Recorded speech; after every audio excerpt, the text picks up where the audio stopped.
নমস্কাৰ ছাত্ৰ ছাত্ৰীসকল মই কাজল কুসুম দেৱী আজি মই তোমালোকৰ সৈতে আলোচনা কৰিম অষ্টম শ্ৰেণীৰ সমাজ বিজ্ঞানৰ ভূগোল খণ্ডৰ পৰা এটি নতুন পাঠ ৭ অসমৰ নদ নদী আৰু এই পাঠটোৰ পৰা আজি আমি প্ৰথম অংশটি আলোচনা কৰিম এতিয়া আজিৰ এই ভিডিঅ'টোত তোমালোকেনো কি জানিব পাৰিবা চোৱা প্ৰথমতে ব্ৰহ্মপুত্ৰ নৈৰ উৎস সম্পৰ্কে অৰ্থাৎ অসমৰ প্ৰধান নৈ ব্ৰহ্মপুত্ৰৰ উৎস কি ইয়াৰ উৎপত্তি কৰ পৰা হৈছে আৰু ইয়াক কত কি নামেৰে জনা যায় এই সম্পৰ্কে আমি আলোচনা কৰিম দ্বিতীয়তে ব্ৰহ্মপুত্ৰ নৈৰ গতিপথত সংঘটিত বিভিন্ন কাৰ্যৰ বিষয়ে জানি সাধাৰণভাৱে নদীৰ বিভিন্ন অংশৰ কাৰ্যাৱলী সম্পৰ্কে আমি ব্ৰহ্মপুত্ৰ নৈৰ গতিপথত কিনো কাৰ্য সংঘটিত হয় আৰু নদীৰ বিভিন্ন অংশৰ উচ্চ অংশত কেনেকুৱা ধৰণৰ কাৰ্য সম্পাদন হয় মধ্য অংশত কেনেকুৱা ধৰণে কাৰ্য সম্পাদন হয় এই সম্পৰ্কে আমি আলোচনা কৰিম তাৰ লগতে আমি নদীৰ বিভিন্ন কাৰ্যাৱলী সমূহ আজি আলোচনা কৰিম এতিয়া আজিৰ বিষয়টোলৈ আগবঢ়াৰ আগতে তোমালোকে নিশ্চয় জানা যে আমাৰ অসমৰ দুখন প্ৰধান নৈ হল বৰাক আৰু ব্ৰহ্মপুত্ৰ আমাৰ অসমৰ প্ৰধান দুখন নৈ হল ব্ৰহ্মপুত্ৰ আৰু বৰাক এতিয়া এই ব্ৰহ্মপুত্ৰ নদী অৱবাহিকা বুলি ক'লে আমি কি বুজো বাৰু ব্ৰহ্মপুত্ৰ নদী অৱবাহিকা বা অৱবাহিকা বুলি ক'লে আমি এইটোৱে বুজো যে নদী এখনে ইয়াৰ বিভিন্ন উপনদী শাখা নদী সমূহৰ দ্বাৰা একোটা অঞ্চলৰ পৰা পানী কঢ়িয়াই নিয়ে এইদৰে নদীয়ে পানী কঢ়িয়াই অনা এটা অঞ্চলক অৱবাহিকা বুলি কোৱা হয় এটা ব্ৰহ্মপুত্ৰ নদীৰ অৱবাহিকাই এটা বৃহৎ অঞ্চল সামৰি লৈছে ইয়াৰ ভিতৰত তিব্বত চীন ভূটান ভাৰত আৰু বাংলাদেশৰ কিছু অংশ পৰে আৰু ব্ৰহ্মপুত্ৰ নদী অৱবাহিকা ইয়াৰ জৈৱ বৈচিত্ৰ্য কৃষি পৰিবহন আৰু জলবিদ্যুতৰ ক্ষেত্ৰত ইয়াৰ গুৰুত্বপূৰ্ণ ভূমিকাৰ কাৰণে জনা যায় এতিয়া চোৱা ব্ৰহ্মপুত্ৰ আৰু বৰাক অসমৰ দুখন প্ৰধান নৈ অসংখ্য উপনৈ জান-জুৰি আদি বৈ আহি এই নৈ দুখনত মিলিছে এতিয়া ব্ৰহ্মপুত্ৰ আৰু বৰাক এই দুখনে হল অসমৰ প্ৰধান নৈ আৰু এই নৈ দুখনত বিভিন্ন উপনৈ বিভিন্ন শাখা নৈ হয়নে এইসমূহ আহি এই নৈ দুখনত মিলিত হৈছে ব্ৰহ্মপুত্ৰ আৰু ইয়াৰ উপনৈসমূহে নিম্নোক্ত অংশৰ পৰা জল আহৰণ কৰে মই ইতিমধ্যে তোমালোকক ক'লো যে ব্ৰহ্মপুত্ৰই কি অংশৰ পৰা পানী আহৰণ কৰে এতিয়া ইয়াত বিশদকৈ দিয়া আছে চোৱা কি অঞ্চলৰ পৰা পানী আহৰণ কৰে তিব্বত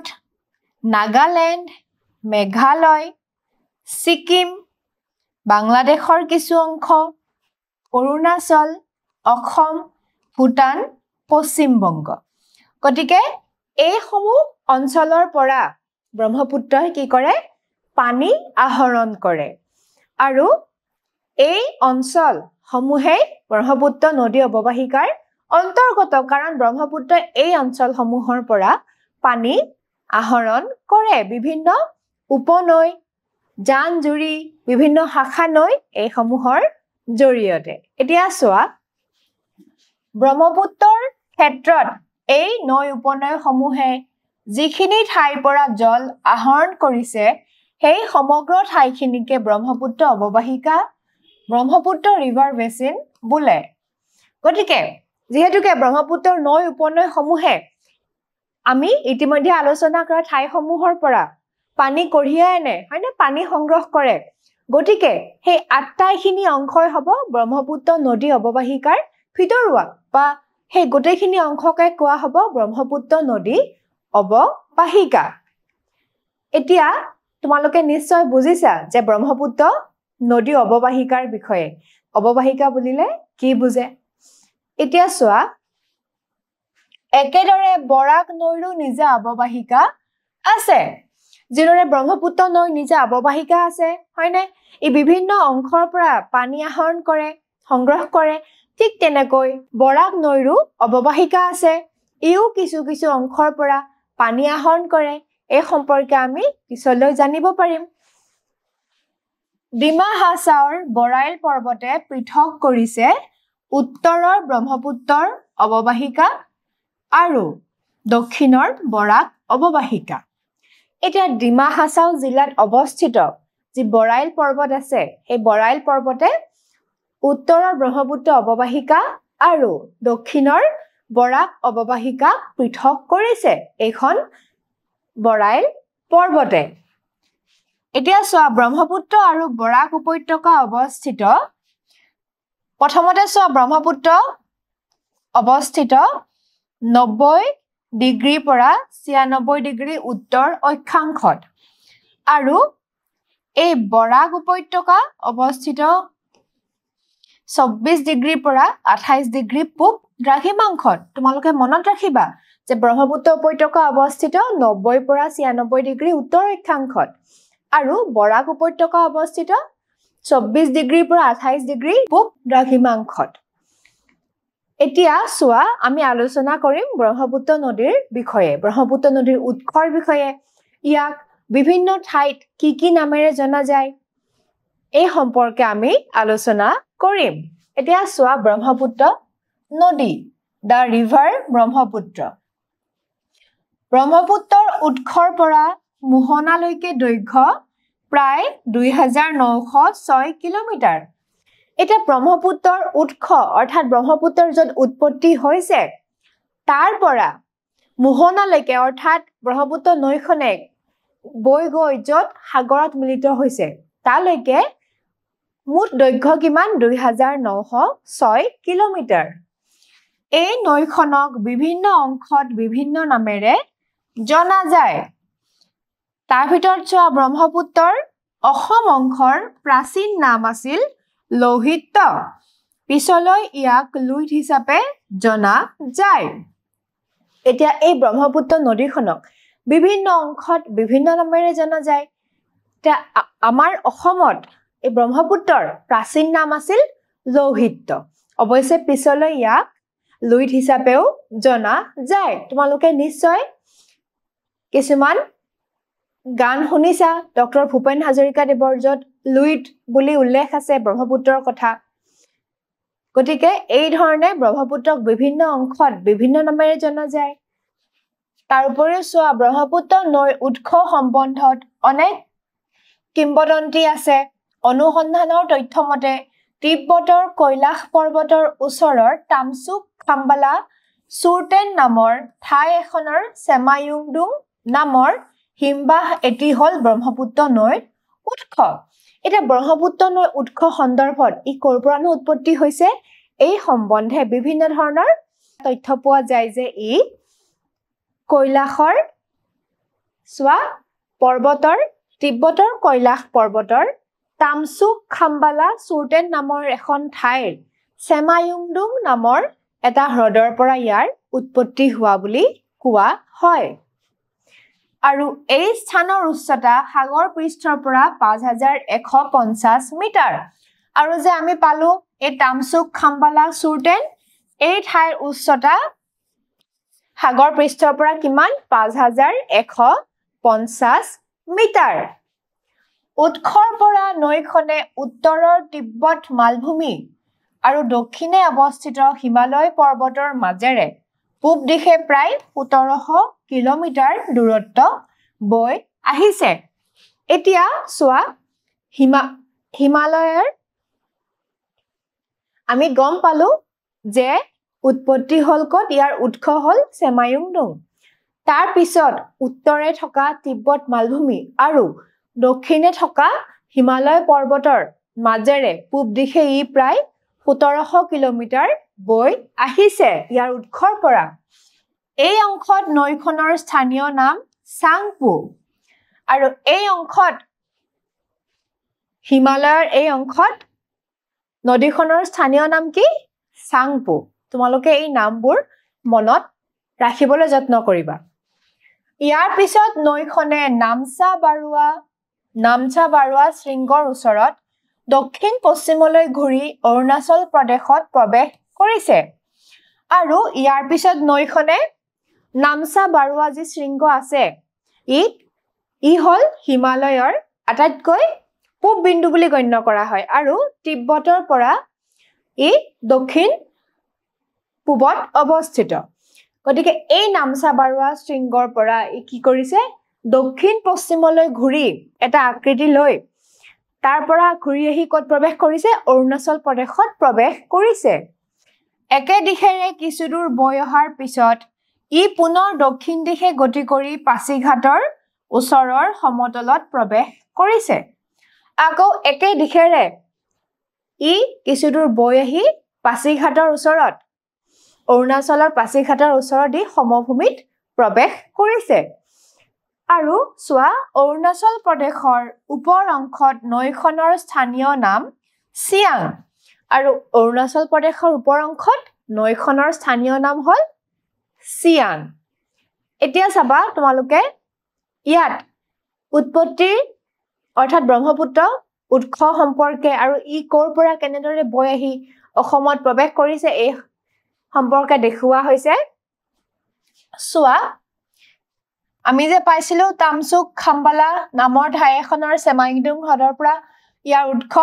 গতিকে সোৱা এইটো তামচুক খাম্বালা ইয়াৰ পৰা এই ধৰণে আহিছে হয়নে তিব্বত মালভূমি আৰু হিমালয়ৰ সোৱা পূব দিশেৰে বৈ আহিছে আৰু এই অংশত আমি নাম পাইছিলো যে এই অংশত ইয়াৰ স্থানীয় নাম আছিল চাংপু গতিকে এই ধৰণে বৈ আহিছে হয়নে আহি পেলাই এই ধৰণে ইয়াত ভাল ধৰণে দেখুওৱা আছে সোৱা এই ধৰণে বৈ আহি এইখিনি সোৱা নামচা বাৰুৱা অৰ্থাৎ এইখিনি এই নামচা বাৰুৱা হয়নে ইয়াতে সোৱা তোমালোকে এটা ইউ নিচিনা আকৃতি লৈছে হয়নে ইউ নিচিনা আকৃতি লৈ আহি সোৱা এই ধৰণে আহি আহি ক'ত প্ৰৱেশ কৰিছে পাছিঘাট আৰু পাছিঘাটৰ পৰা সোৱা এই ধৰণে সমতল অঞ্চলত প্ৰৱেশ কৰিছে পাছিঘাটৰ পৰা সোৱা ই দুখন নৈ লগ লাগিছে ইয়াতে দিবং আৰু এখন লোহিত এই দুখন নৈ লগ লাগি ই সমভূমিৰে ববলৈ আৰম্ভ কৰিছে আৰু এইদৰে অসমৰ মাজেৰে সোৱা অসমত ই পশ্চিম দিশেৰে গতি কৰিছে এই ধৰণে গতি কৰি কৰি সোৱা বাংলাদেশৰ মাজেৰে এনেকে বৈ গৈছে হয়নে এতিয়া সোৱা বিভিন্ন অংশত ইয়াৰ বিভিন্ন নামেৰে জনা যায় আৰু এই ধৰণে এই নামচা বাৰুৱা শৃংগৰ পৰা হয়নে দক্ষিণ দিশলৈ আহি সোৱা তাৰ পাছত কিছু অংশ দক্ষিণ দিশলৈ আহি আহি এই পাছিঘাটত ইয়াতে কি কৰিছে সমভূমিত প্ৰৱেশ কৰিছে আৰু এই ধৰণে প্ৰৱেশ কৰি অসমত প্ৰৱেশ কৰি এনেকে আহি আহি সোৱা এই ধুবুৰীৰ পৰা অসমৰ পশ্চিম অংশত অৱস্থিত ধুবুৰীৰ পৰা ক্ৰমান্বয়ে আকৌ দক্ষিণ পশ্চিম দিশলৈ ববলৈ ধৰিছে বাংলাদেশৰ মাজেৰে এনেকে বৈ আহি গৈ সাগৰত পৰিছেগৈ গতিকে ইয়াৰ উৎস এই চিত্ৰখনত দেখুওৱা হৈছে যে কি ধৰণে চেমাইংডুং হ্ৰদ হয়নে তামচুক খাম্বালা চুৰটেনৰ নামৰ ঠাইৰ তাৰ পৰা বৈ আহি বা তাৰ পৰা উৎপত্তি হৈ কি ধৰণে হিমালয় তিব্বতৰ মাজেৰে আহি হয়নে নামচা বাৰুৱা শৃংগৰ ওচৰৰ পৰা আহি আহি অৰুণাচলৰ পাছিঘাটত প্ৰৱেশ কৰি তাৰ পিছত ক'ত প্ৰৱেশ কৰিছে অসমৰ সমভূমি অঞ্চলত প্ৰৱেশ কৰি অসমত পশ্চিম দিশেৰে বৈছে আৰু ধুবুৰীৰ পৰা পুনৰ দক্ষিণ পশ্চিম দিশত অৰ্থাৎ ধুবুৰীৰ পৰা আকৌ পাৰ হৈ আহি বাংলাদেশ পাৰ হৈ সাগৰত পৰিছেহি গতিকে এই ধৰণে দেখুওৱা হৈছে চীনৰ পে নামৰ ঠাইখনৰ পৰা পাছিঘাটলৈ এই পথছোৱাত নৈখনে সুউচ্চ হিমালয় পৰ্বত পাৰ হৈ আহে এতিয়া পাছিঘাটলৈ অহাৰ আগত চীনৰ পে নামৰ ঠাই এখনৰ পৰা কি হৈ আহে পাছিঘাটলৈ এই যে পথছোৱা আহে তেতিয়া সুউচ্চ হিমালয় পৰ্বতী পাৰ হৈ আহে এই অংশত নৈখনে থিয় ঢালেৰে বৈ আহিব লগা হোৱা হেতুকে নৈতলিত খনন অধিক হয় আৰু এই অংশত যিহেতুকে পৰ্বতৰ ওপৰেদি বৈ আহিছে হয়নে গতিকে এই অংশ হল নদীৰ উচ্চ অংশ গতিকে এই অংশত নদীয়ে কি হয় থিয় ঢালেৰে বৈ আহিছে আৰু সেইকাৰণে কি হয় এই অংশত খনন অধিক হয় আৰু ইয়াৰ পৰিবহন ক্ষমতাও অধিক হেহে এই অংশত নদীৰ গতিপথৰ আকৃতি ইংৰাজী ইউ আখৰটিৰ দৰে হয় আৰু এই অংশত যেহেতুকে খনন অধিক হয় হয়নে গতিকে ইয়াৰ আকৃতি দেখিবলৈ কি হয় ইংৰাজী ইউ আখৰটোৰ দৰে হয় এইখিনি হল নদীৰ উচ্চ অংশ আৰু এই অংশত নদীৰ গতিবেগ তীব্ৰ হয় তীব্ৰ বেগেৰে ই বৈ আহে আৰু এই তীব্ৰ বেগেৰে বৈ অহাৰ কাৰণে কি হয় ইয়াত খনন কাৰ্য অধিক হয় ইয়াৰ লগত বিভিন্ন ধৰণৰ শিল বোকা বালি লগত লৈ আহে আৰু এই অংশত সেইকাৰণে কৈছে কি পৰিবহন ক্ষমতাও ইয়াত বেছি কাৰণ সেইবোৰ তীব্ৰ বেগেৰে বৈ অহাৰ কাৰণে খনন কাৰ্য কৰি লগত এই শিল বালিবোৰ কঢ়িয়াই আনে এতিয়া তদুপৰি ঠায়ে ঠায়ে নদীতলৰ গভীৰতা বহু বেছি হৈ গিৰিখাতৰো ৰূপ লৈছে আকৌ ঠায়ে ঠায়ে নদীৰ গভীৰতা মানে খনন কাৰ্য ইমান দেখা যায় যে ই গিৰিখাতৰ ৰূপ লৈছে এটা গিৰিখাত মানেনো কি গিৰিখাত হৈছে উচ্চভূমি অঞ্চলত নদীয়ে যেতিয়া খনন কাৰ্য কৰে তেতিয়া কি হয় সংকীৰ্ণ মানে ঠেক আৰু দ কিছুমান উপত্যকাৰ সদৃশ সৃষ্টি হয় ইয়াকে কি বুলি কয় গিৰিখাত বুলি কোৱা হয় আৰু গিৰিখাতৰ কাৰণ হৈছে কি দীঘলীয়া খনন কাৰ্য নদীয়ে যেতিয়া উচ্চভূমি অঞ্চলত খনন কাৰ্য কৰি থাকে তেতিয়া সেইবোৰ এক গিৰিখাতলৈ ৰূপান্তৰ হয় তোমালোকে দেখিবা যে গিৰিখাত দেখিবলৈ কেনেকুৱা হয় এতিয়া পাৰ্বত্য অঞ্চলৰ থিয় ঢালেৰে বৈ অহা সুতে গতিপথত থকা শিল বালি মাটি আদি খহাই তললৈ কঢ়িয়াই আনে এতিয়া যিহেতুকে থিয় ঢালেৰে বৈ আহে তীব্ৰ বেগেৰে বৈ আহে গতিকে নদীয়ে ইহঁতৰ লগত খনন কাৰ্য কৰি শিল বালি বোকা এই সকলোবোৰ কি কৰে কঢ়িয়াই আনে পাছিঘাটৰ দক্ষিণত অসমৰ সমভূমিত প্ৰৱেশ কৰা ঠাইৰ পৰা ৰাজ্যখনৰ পশ্চিম সীমাত অৱস্থিত ধুবুৰীলৈকে এই পথছোৱাত নৈখনৰ মধ্যগতি অংশ বুলিব পাৰি এতিয়া চোৱা যেতিয়া চীনৰ পে নামৰ ঠাইখনৰ পৰা পাছিঘাটলৈ এই সময়ছোৱাত নদীখনে কিহৰ পৰা পাৰ হৈ আহিছিল হিমালয় পাৰ্বত্য অঞ্চলৰ মাজেৰে থিয় ঢালেৰে পাৰ হৈ আহিছিল গতিকে এইখিনি আছিল নদীৰ উচ্চ অংশ আকৌ পাছিঘাটৰ দক্ষিণৰ পৰা যেতিয়া সমভূমিত প্ৰৱেশ কৰে অসমত প্ৰৱেশ কৰে তেতিয়া নৈখনৰ মধ্যগতি অৰ্থাৎ মধ্য অংশ বুলিব পাৰি য'ত গতিবেগ বেছি উচ্চ বা তীব্ৰ নহয় ইয়াত নদীখনে ধীৰ গতিৰে মানে বলা দেখা যায় এতিয়া চোৱা য'ত পশ্চিমত সীমাত অৱস্থিত ধুবুৰীলৈকে অৰ্থাৎ অসমত প্ৰৱেশ কৰাৰ সময়ৰ পৰা পাছিঘাটৰ পৰা অসমত প্ৰৱেশ কৰাৰ পৰা অসমৰ একেবাৰে পশ্চিম সীমা ধুবুৰীলৈকে অসমৰ মাজেৰে যেতিয়া বৈ আহে সেই অংশটো হ'ল নদীখনৰ মধ্যগতি বা মধ্য অংশ য'ত নদীখনৰ গতি তুলনামূলকভাৱে ধীৰ হোৱা পৰিলক্ষিত হয় তোমালোকে এতিয়া এই চিত্ৰখন চোৱা এই চিত্ৰখন হৈছে গিৰিখাতৰ চিত্ৰ চোৱা এই ধৰণৰ যেতিয়া পাৰ্বত্য অঞ্চলৰে থিয় ঢালেৰে বৈ আহে তেতিয়া নদীয়ে কি কৰে অধিক মাত্ৰাত খনন কাৰ্য সংঘটিত কৰে যাৰ ফলত এই ধৰণৰ সংকীৰ্ণ আৰু দ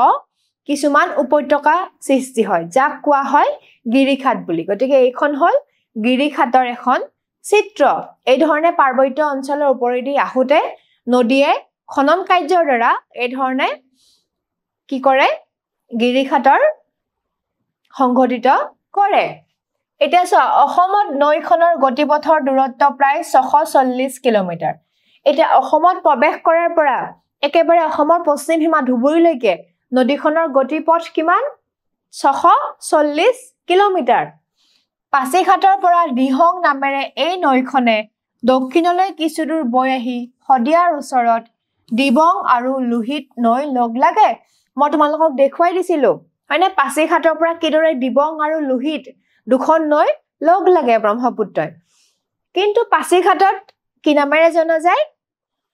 ব্ৰহ্মপুত্ৰক চোৱা দিহং নামেৰে জনা যায় তোমালোকে এই নামবোৰ মনত ৰাখিবা কোনটো অংশত ব্ৰহ্মপুত্ৰক কি নামেৰে জনা যায় ইয়াৰ পৰাই এই নদীখনক ব্ৰহ্মপুত্ৰ নামেৰে জনা যায় আৰু যেতিয়া শদিয়াৰ ওচৰত দিবং আৰু লোহিত নৈ লগ লাগে অসমৰ সমভূমিত প্ৰৱেশ কৰে তেতিয়াৰ পৰা এই নৈখনক কি বুলি কোৱা হয় ব্ৰহ্মপুত্ৰ নামেৰে জনা যায় এতিয়া চোৱা শদিয়া অঞ্চলৰ পৰা নৈখনে ভূমিৰ ঢাল অনুসৰি দক্ষিণ পশ্চিম দিশে নামি আহে তেওঁ শদিয়াৰ পৰা নৈখনে ভূমিৰ ঢাল অনুসৰি দক্ষিণ পশ্চিম দিশে নামি আহে আৰু তাৰ পিছত অসমৰ মধ্য অংশত ইয়াৰ গতি পশ্চিম দিশতে বয় মধ্য অসমত ব্ৰহ্মপুত্ৰই পশ্চিম দিশে গতি কৰে এছৱা প্ৰথমতে যেতিয়া শদিয়া অঞ্চলত পাছিঘাটৰ পৰা প্ৰৱেশ কৰে শদিয়াত তেতিয়া কি হয় ভূমিৰ ঢাল অনুসৰি দক্ষিণ পশ্চিম দিশে গতি কৰে আৰু অসমৰ মধ্য অংশত ইয়াৰ ই পশ্চিম দিশেৰে বয় তোমালোকে নিশ্চয় বুজিলা যে ব্ৰহ্মপুত্ৰ নৈ উৎস সম্পৰ্কে হয়নে আৰু ইয়াৰ বিভিন্ন অংশত ইয়াৰ কাৰ্যাৱলীসমূহ কি উচ্চ অংশত কেনেকুৱা হয়নে মধ্য অংশত কেনেকুৱা গতিকে এইখিনিৰ ওপৰত ভিত্তি কৰি আজিৰ প্ৰশ্নকেইটালৈ আগবাঢ়ো প্ৰথম প্ৰশ্নটো চোৱা ব্ৰহ্মপুত্ৰৰ উৎসৰ পৰা মোহনালৈকে দৈৰ্ঘ্য কিমান ব্ৰহ্মপুত্ৰৰ উৎসৰ পৰা মোহনালৈকে দৈৰ্ঘ্য কিমান আমি পাইছিলো প্ৰথমতে দৈৰ্ঘ্য হল 2906 কিলোমিটাৰ এবাৰ তোমালোকে দ্বিতীয় প্ৰশ্নটোলৈ চোৱা অৰুণাচল প্ৰদেশৰ ওপৰ অংশত ব্ৰহ্মপুত্ৰ নৈখনৰ স্থানীয় নাম অপচন দিয়া আছে চোৱা অপচন এ চাংপু এটো অশুদ্ধ অপচন বি দিয়া আছে সিয়াং এটো শুদ্ধ হয়নে অৰুণাচল প্ৰদেশৰ ওপৰ অংশত ইয়াৰ নাম আছিল সিয়াং গতিকে অপচন সি টো অশুদ্ধ হ'ব আৰু অপচন ডি টো অশুদ্ধ হ'ব গতিকে শুদ্ধ উত্তৰ হ'ব অৰুণাচল প্ৰদেশৰ ওপৰ অংশত ইয়াৰ নাম হ'ল কি সিয়াং এবাৰ তোমালোকে তৃতীয় প্ৰশ্নটো চোৱা চীনৰ পে নামৰ ঠাইখনৰ পৰা পাছিঘাটলৈ এই পথছোৱাত নৈখনে সুউচ্চ হিমালয় পৰ্বত পাৰ হৈ আহে আমি পাইছিলো যে চীনৰ পে নামৰ ঠাইখনৰ পৰা পাছিঘাটলৈ সুউচ্চ হিমালয় পৰ্বত পাৰ হৈ আহে যিখিনি উচ্চভূমি আছিল হয় না যত খনন কাৰ্য অধিক হয় গতিকে এটো কি হ'ব শুদ্ধ হ'ব তোমালোকে নিশ্চয় আজি ভিডিওটোৰ পৰা উপকৃত হৈছা পৰৱৰ্তী ভিডিওত পুনৰ লগ পাম আজিলৈ ইমানেই ধন্যবাদ